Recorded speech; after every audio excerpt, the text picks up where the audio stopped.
So let's finish up my Chucky reviews with the most recent Chucky movie, Cult of Chucky, which came out this last October, I believe.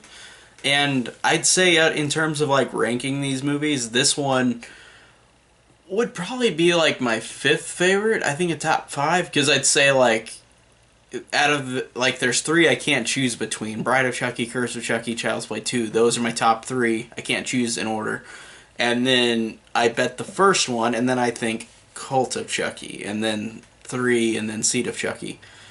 But in terms of like another Chucky sequel, I really think that even though it's not like my favorite one, this one is still one of the best ones. And this is a divisive one again because people just are so quick to be negative about everything about a movie. Like, I feel like nobody is positive about anything anymore. They can't find any positivity from movies. And I really hate that because they're always going to point something out that they don't like. And I mean, I feel like any movie there's problems. But in terms of entertainment value for me personally, this one was really good. I think it's my fifth one in terms of like the rankings. Like, it's the fifth one overall that I like. I think that this one does a great job again of doing the same thing but doing it in a different way. This time, Nika, the character from Curse of Chucky, who was fantastic in Curse of Chucky and continues to be fantastic in this one, played by Fiona Dorff, Brad Dorff's daughter, she is taken to a new location, a new mental institution location that she is transferred to at the beginning of the movie.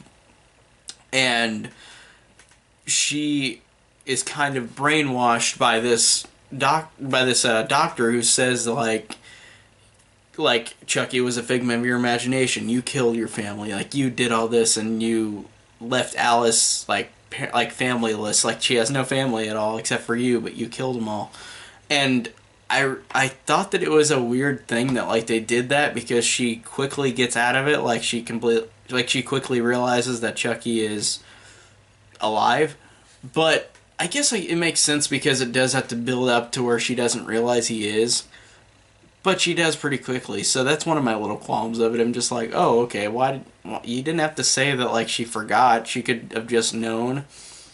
So that's a little quibble I have, but it's not a giant one.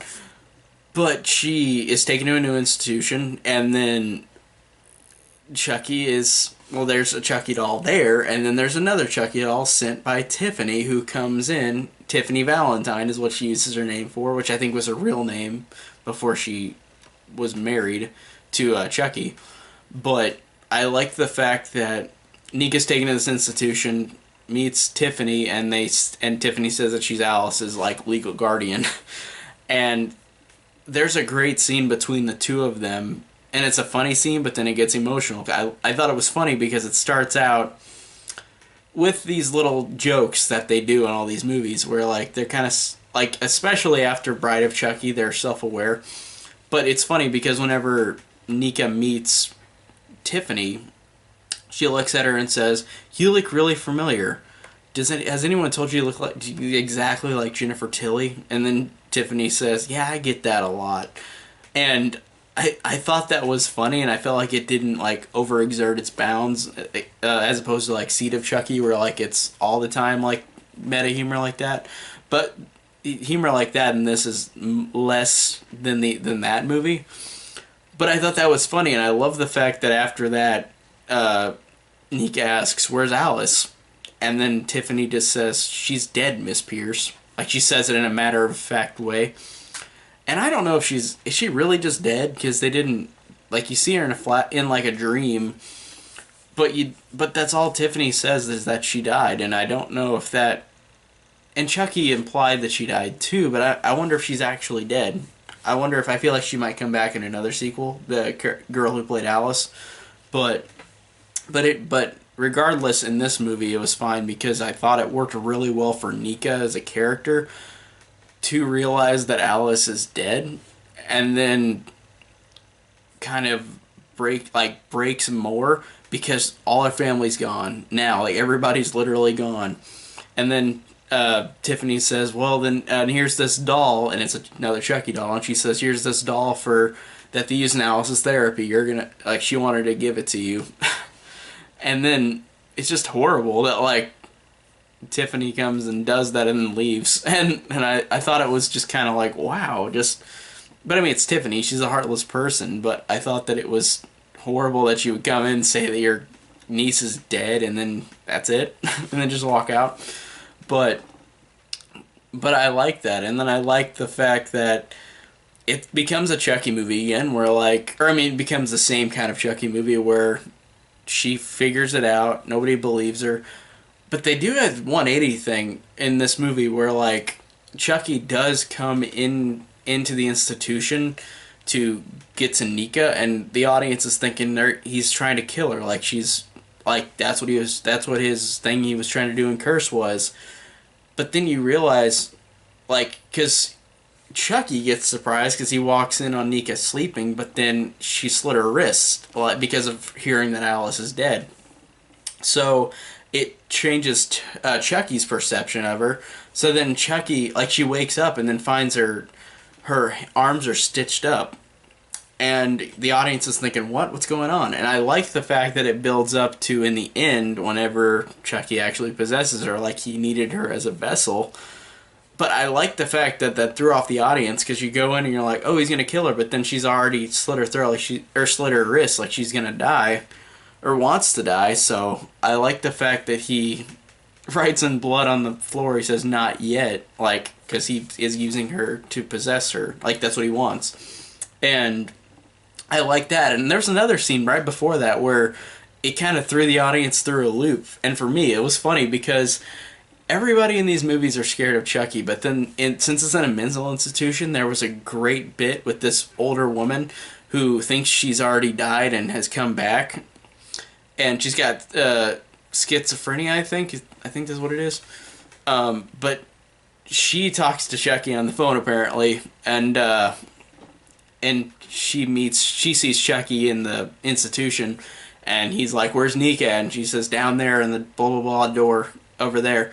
And then she says to Chucky, I promise I won't hurt you. And then Chucky looks at her and goes, what? And then she says, I'm a schizophrenic, I see things even if they're not really there.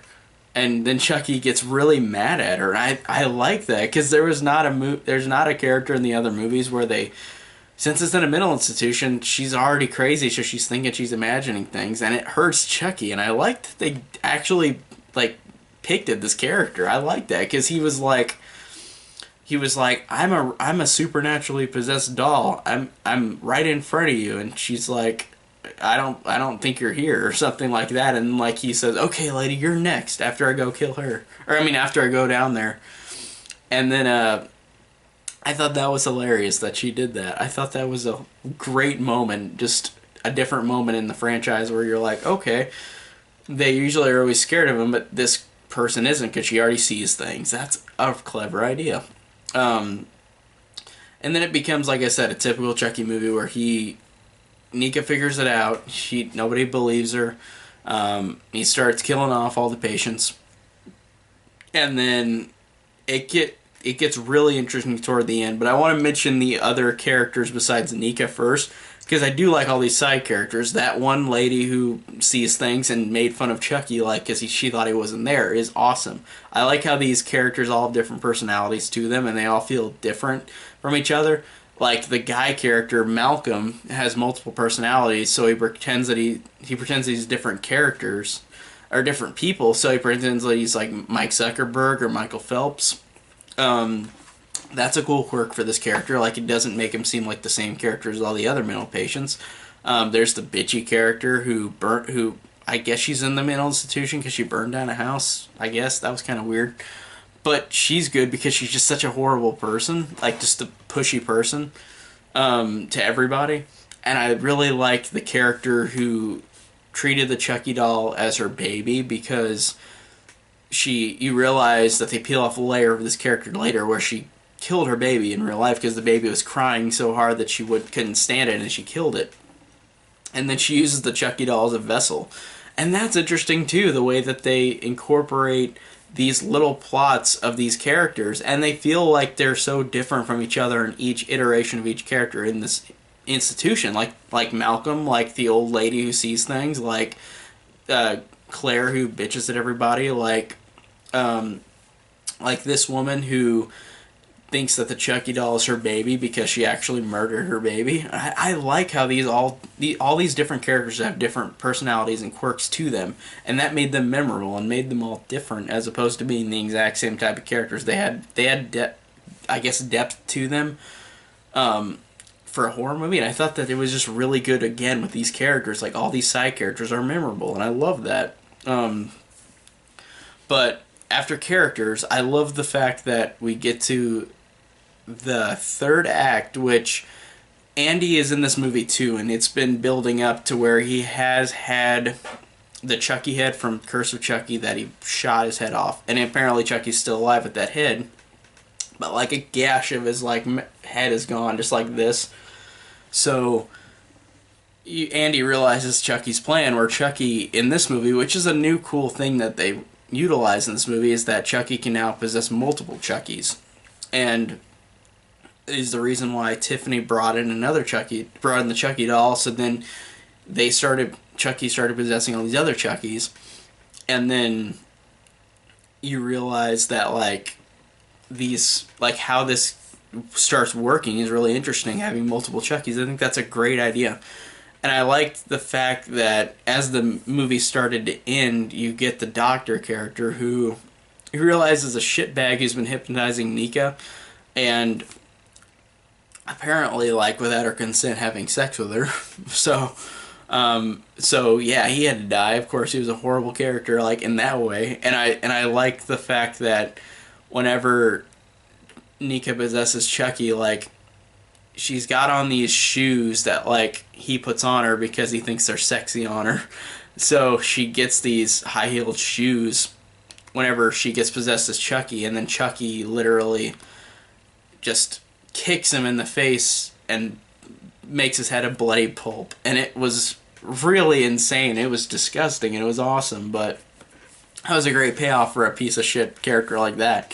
But it shows 3 different Chuckies, and I like the fact that the three Chuckies all have different personalities. It's really fun. And whenever Chucky possesses Nika, which is a cool way to end the movie, an unexpected way. I did not expect that. I really thought that this did a good job of being a Chucky movie, but being a Chucky movie that's like the other ones in a way, but it does a lot of different surprises to it. Like I said, with little things, like with Nika, slitting her wrists, Chucky was going in to get her, but then you realize that Chucky wasn't trying to kill her, he was trying to possess her, and then he possesses her in the end. I think that to me is a great way to end this movie and to have this franchise keep going. And it's a great way to end it for Fiona Dourif too, because since she's Brad Dourif's daughter, it was fantastic to have Chucky possess her, and she has to have a cackle, and it sounds a lot like him. And it's great, and it's really cool as a story thing, just having her become possessed, because that doesn't happen in these movies. Besides, Tiffany possessed Jennifer Tilly in Seed of Chucky, but Chucky didn't ever do it in these movies, and he's always tried to, but he's always failed. And I liked how he succeeded at the end of the movie and got what he wanted. And I thought it was so funny that Andy goes into this institution to try to save Nika, and then he takes a Chucky with him that's got buzz cuts so you can tell it's a different Chucky. And he implants a gun in him, so whenever he's trapped in there with Chucky, who's going to come and kill Andy, Andy literally puts his hand through this doll and grabs a gun in his chest and just shoots him up. And then I love the fact that he turns around with his gun and Nika's there, and then she says, or Nika, who Chucky has possessed, says if you kill me, you kill her. And then Andy doesn't even hesitate. He actually shoots, but then he's out of bullets. So then she locks him in this room. So Andy's literally locked in the room by the end of it, and then Tiffany gets out, and all these people are murdered. So I'm assuming that Andy will get blamed for this, because Nika's just gone. Or and like she's can walk now. Like since he possessed her, she can walk and get out of her wheelchair. And I like that it ended with her going, or with Chucky possessing her, going down to Tiffany, and them kissing and saying like, "This is different." And then like I love the fact that Tiffany just says, "That's all right with me," or she says something like that. I thought it was hilarious. I thought it was hilarious that it ended with them just leaving, like Chucky possessing Nika and Tiffany, and then realizing in the back seat a Tiffany doll is possessed too. So it's like Tiffany is starting to do the cult thing too, or like they've got multiple of Tiffany, and I thought that was funny, and I thought that was a great way to end it. And that really is an interesting way to make it. Really gave this franchise a turn where I'm like, okay, I'm really interested to see where we're going next. And I know, and I hear they're gonna make more movies, but they're gonna have a TV show, and apparently it's gonna be really dark. So I guess it's gonna try to follow this close, not a seriousness of like Curse and some of this movie.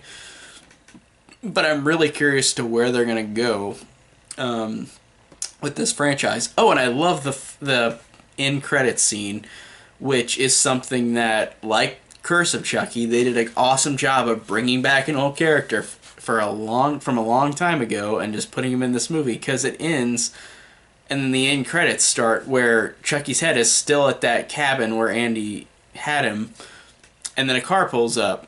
Somebody walks up, silhouette, like it's got a sheet of snow, so you can't see this person really. When they stand up to the door, door opens, and it's Kyle from the second one of my favorite characters in this whole franchise. And I was just like, whoa, awesome.